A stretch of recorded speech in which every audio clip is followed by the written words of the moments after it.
நம்ம சென்னையில டெசர்ட் சாப்பிட சூப்பரா நடத்திட்டு இருக்கீங்களா? ஆமாங்க, செகண்ட் அவென்யூ அண்ணா நகர்ல இருக்க டெம்ட் தாங்க அந்த கடை. என்னதான் கடை பேஸ்மெண்ட்ல இருந்தாலும் டேஸ்ட் டாப் லெவல்ல இருக்குங்க. இன்டீரியருமே ரொம்ப மினிமலிஸ்டிக்கா பண்ணியிருந்தாங்க. அவங்களோட வைட் ரேஞ்ச் ஆஃப் வெரைட்டியான ஐஸ்கிரீம், சாக்லேட்ஸ், கேக் ஸ்லைசஸ், புரோக்கோலேட்ஸ் அப்புறம் ஸ்மூத்திஸ் அவைலபிளா இருந்தது.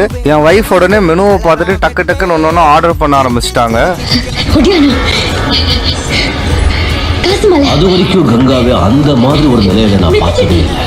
நம்ம எந்த டைப் ஆஃப் டாப்பிங்ஸ் கேட்டாலுமே அவங்க போட்டு தராங்க. இந்த டாப்பிங்ஸ் எல்லாமே பார்த்தீங்கன்னா ஜஸ்ட் 30 ரூபீஸ்க்கு போட்டு கொடுக்குறாங்க. ஃபர்ஸ்டா நாங்கள் ஆர்டர் பண்ணி இந்த ட்ரிபிள் லேயர் புரோக்கோலேட் தான் ரெடி பண்ணி கொடுத்தாங்க. ஒயிட் சாக்லேட்டும் டார்க் சாக்லேட்டும் ஊற்றி டாப்பிங்ஸ் போட்டு கொடுத்தாங்க. சூப்பரா இருந்தது. எங்க பாப்பாவுக்கு ரொம்ப பிடிச்சிருந்தது. தான் நாங்கள் ரோஸ்டட் ஆல்மண்ட் புரோக்கோலேட் கேட்டிருந்தோம். அதில் ரோஸ்டட் ஆல்மண்ட் சாக்கோ கிரீம் ஊற்றி தந்தாங்க. அதுவுமே ரொம்ப சூப்பராக இருந்தது. எல்லாமே சூப்பராக இருந்தது. ஆனால் பில்லு மட்டும்தான் கொஞ்சம் ஜாஸ்தியாக இருந்தது. ஒன்ஸ் இன் அ வேல உங்கள் குழந்தைங்களோ இல்லை கேர்ள் ஃப்ரெண்டே கூட்டு போகிறதுக்கு முன்னாடி ப்ரைசிங் செக் பண்ணிட்டு வாங்கிக்கோங்க.